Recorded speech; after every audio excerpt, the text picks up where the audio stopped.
Bugun Arkadiy Novikovning mashhur Sirvanniy restoranini obzor qilamiz. Oxirigacha ko'ringlar, narxlarni aytib o'tamiz.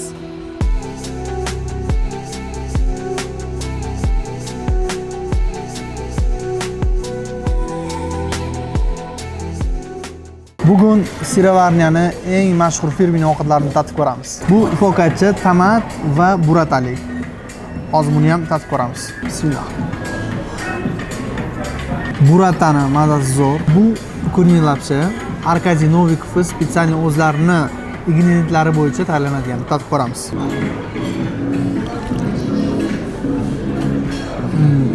Mazasi zo'r. Stoyt firmini ovqat deyishga. Bu Sirvanniyaning o'sha mashhur stracchella, pomidor va avokadoli salati. Tatib ko'ramiz. Bismillah. Ta'mlar uyg'unligi deydi-yu. Bu ovqatimiz grechkali kashi o'rdak go'shti bilan yeb ko'ramiz. Bismillah. Grechkani ham shu mazali qilsa bo'lar ekan-da. To'g'ralgan va pomidor, sir bilan aralashtirilgan qo'y go'shtini danar qilib yeymiz. Bismillah. Mana bundan artsa bo'ladi. Sirvanniyadagi hamma limonadlarni tatib chiqdim. Eng yoqqani shu bo'ldi. Anor, kalamansi, marakuya. Tatib ko'ring.